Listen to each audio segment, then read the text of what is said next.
was a fly. Today we're going to chat a little bit about birds, working over water, kind of how I approach it. We got an invite to go out with Chris, me and David. So we ran out with old Chris and Jen to do a little bit of wading. Right away we were keeping our eye on the horizon for bird activity. Top water, top water. Strum on his new rig. Strum's got the top water fever. Can't get him off of it. Good fish, Strum. Got them new hooks on there, super sharp. That'll work. Hit the she dog. That was a good. That was faint. It was very faint. Yeah, that sounded like a better fish. That sounded like a good one, dude.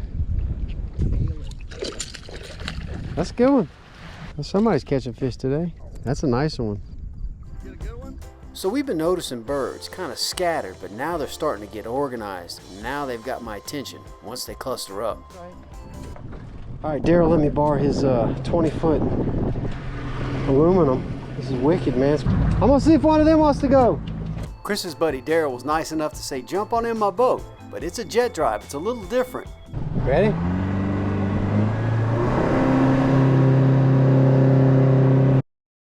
Let's go here. I'm not quite sure what it is. When it comes to working birds, you never know what's going to be under them. That's what's so fun. It could be specks, it could be reds, it could be bull reds or jacks or even Spanish. Who knows? Working birds in the boat is a little different. This is how I approach it. So you've got your happy little birds here. Now this is an aerial view looking down. So let's say we have a flock of gulls going crazy on some fish. We're approaching from the downwind side here in our boat with the jet drive, okay? Now I don't really want to, especially with the wind blowing 15 to 18 like it is, I want to come up here upwind, and then I want to drift down on these birds and make many throws before I even get to them. Some will be hanging on the outside. I'll eventually drift through them, but that's okay. I'll just keep an eye on them, run back upwind, and do it again. Somebody's gonna hook up here in a second. Come on, 45. It's right there where they keep touching down. Oh, hooked up. Oh, he's off. We gotta go redo this drift. As you can throw into the wind. See up there?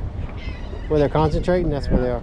So here you can see we were set up with the birds into the wind, which makes casting much, much harder.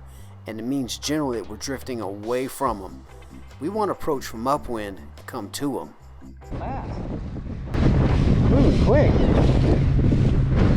Like jacks.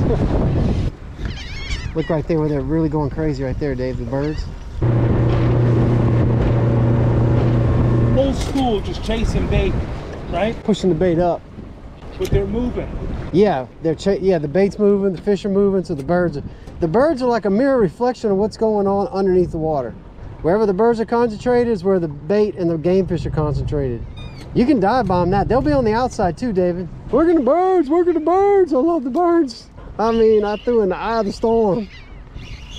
Dinker-do though. Well, I wish they were like these. This is a little bigger. God. Oh, got him? Ooh, I just got thumped. Oh yeah. Usually when you get into a lot of birds, the action's hot and furious. Oh, look at this one. These are all small, man. Watch it, instant hookup. I ain't even got the jig on right. Watch this. Pow! I can nose hook this sucker and they're still gonna whack it. So that's a good tip. Gulp are expensive, so when you kind of wear them out, you can nose hook them like that. You can also cut the tail off and do them in reverse and throw what we call a wind beater. It's heavy in the front. There's a lot of things you can do with them when they wear out. Wait, downwind cast too. Plop. Hook up, Strum. I'm trying. Oh, look at the shrimp coming out the water, dude. So if you watch the waves and see which way they're rolling, they will tell you which way your drift is going to go. So I keep a sharp eye on them as I'm approaching where I think the drift is going to be, and then they show me exactly where I'm headed. Do I got you? No, I got one too. Oh, wait, no, this is bigger, David. Yeah, I know, me too. Oh, it's a gaff. Oh, we got into gaff tops? Crazy. That's a big one. Sometimes it's just a big school of gaff top under the birds. But hey, I'll take chasing the birds any day for any species. Love it. Hey, special thanks to Daryl for the loaner boat. We had a blast out in the middle of the bay chasing birds. On foot.